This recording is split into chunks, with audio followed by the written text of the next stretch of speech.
दोस्तों, पहलगाम में हुए रीसेंट टेरर अटैक्स जिसमें 26 लोगों की जान गई और इस घटना ने पूरे देश को हिला के रख दिया है। इस अटैक के बाद मोदी गवर्नमेंट ने पाकिस्तान के खिलाफ बहुत ही स्ट्रांग एक्शन लिया है और क्योंकि सालों से ऐसी घटना नहीं हुई थी, इसलिए मोदी गवर्नमेंट को रिस्पॉन्स भी कुछ ऐसा देना था जिसके रिपोकशंस काफ़ी बड़े हो, काफ़ी लंबे समय तक याद रखे जाएं। तो हर बार की तरह सर्जिकल स्ट्राइक या उरी अटैक ऐसी चीज़ें काम नहीं आ सकती हैं। जिस देश के पास खोने के लिए कुछ ना हो वो मरने के लिए तैयार बैठे होते हैं, तो उनके दो चार बंदों को मारकर ये खेल तो कभी नहीं रुकने वाला। तो फाइनली मोदी गवर्नमेंट ने पाकिस्तान के खिलाफ बहुत ही स्ट्रांग एक्शन ले लिया है। क्या क्या एक्शंस लिए हैं इसके बारे में एक एक करके बात करेंगे। तो सबसे पहले इंडस वाटर ट्रीटी को सस्पेंड कर दिया गया है, जो कि 1960 से इंडिया और पाकिस्तान के बीच पानी बांटने का एग्रीमेंट था। मैं आसान शब्दों में समझाता हूँ आपको। हिमाचल से लेकर लद्दाख तक के रीजन के बीच 6 ऐसी बड़ी नदियां थी जिनका पानी भारत से होते हुए पाकिस्तान जा रहा था, और इंडस वाटर ट्रीटी के तहत ऊपर की 3 नदियां या तो बोले वेस्टर्न रिवर्स, जिसमें कि इंडस और चेनाब और झेलम, इनका पानी पूरी तरह से पाकिस्तान में जा रहा था और भारत सिर्फ इसके 20% पानी को ही यूज कर सकता था इरिगेशन में, power generation and transport purpose के लिए। और बाकी की 3 नदियां, जिसे ईस्टर्न रिवर भी बोलते हैं, सतलज, ब्यास एंड रवि, इसे इंडिया कंट्रोल करती थी। और हर साल पाकिस्तान और इंडिया के बीच एक मीटिंग होती थी जिस पर इस इंडस ट्रीटी के बारे में बात होते थे। पर उरी अटैक 2016 के बाद इंडिया ने बाई एनुअल टॉक्स को सस्पेंड कर दिया था। मतलब जो बातें होती थी हर साल वो होनी बंद हो गई थी, फिर भी पानी वहां जा रहा था। तो कुल मिला के ये 6 की 6 नदियां ये भारत से होकर पाकिस्तान जा रही थी। तो इसका मतलब है पाकिस्तान भारत के रहमो करम पे था। अगर एक्सपर्ट्स की माने तो इंडिया अपने सॉवरेन राइट्स को एक्सरसाइज कर सकता था। आसान भाषा में इंडिया इस इंटरनेशनल ट्रीटी से विड्रॉ कर सकता था, क्योंकि सारी की सारी नदियां भारत से जा रही हैं और इस ट्रीटी में लगभग 8 करोड़ लोगों को बेनिफिट मिल रहा था, जिसमें से मेजोरिटी ऑफ पीपल पाकिस्तान के थे। लगभग 80% लोग पाकिस्तान से थे। तो इसका मतलब है कि अब इंडिया पाकिस्तान के साथ पानी के मामले में कोई कॉपरेशन नहीं करेगा, जो कि एक बहुत बड़ा डिप्लोमेटिक और एक स्ट्रेटेजिक स्टेप है। इससे पाकिस्तान की एग्रीकल्चर और इकोनॉमी पे बहुत बुरा असर पड़ेगा, क्योंकि पाकिस्तान इन नदियों के पानी पे ही डिपेंड करता है।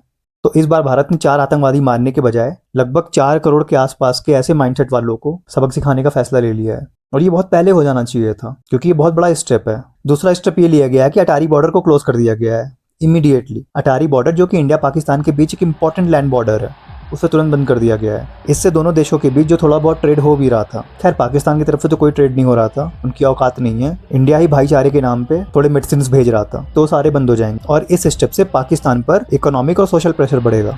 और क्योंकि इंडिया जाना जाता है ह्यूमैनिटेरियन एड के लिए, कैसे भी कंट्री हो, कितनी ही मतभेद क्यों ना हो इंडिया से, पर इंडिया हेल्प हमेशा भेजता है। पर ये स्टेप क्लियरली दिखाता है कि इंडिया बहुत ज्यादा स्ट्रिक्ट होने वाला है और वो किसी भी तरीके से पाकिस्तान की कोई मदद नहीं करेगा।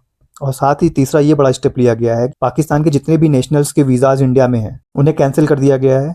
इसका मतलब है कि पाकिस्तान के लोग अब इंडिया में नहीं आ पाएंगे किसी भी पर्पज से, वो चाहे क्रिकेटिंग हो, चाहे जर्नलिज्म हो या मेडिकल हो। अब इससे ये होगा कि दोनों देशों के बीच लोगों का फिजिकल कांटेक्ट भी खत्म हो जाएगा। चौथा स्टेप लिया गया है कि पाकिस्तान के डिफेंसेस, एयर और नेवल अटैचेस को भी 1 हफ्ते के अंदर इंडिया छोड़ने को कहा गया है।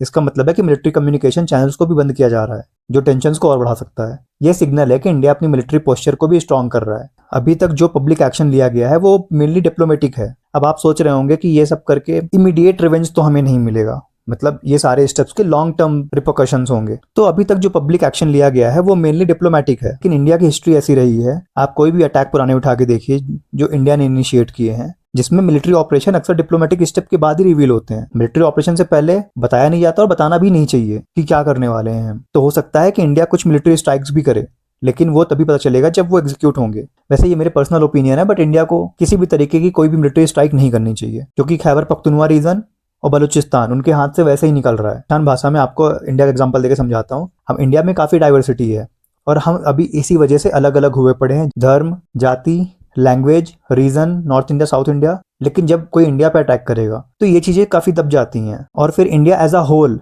एक यूनिट बन के सामने आता है।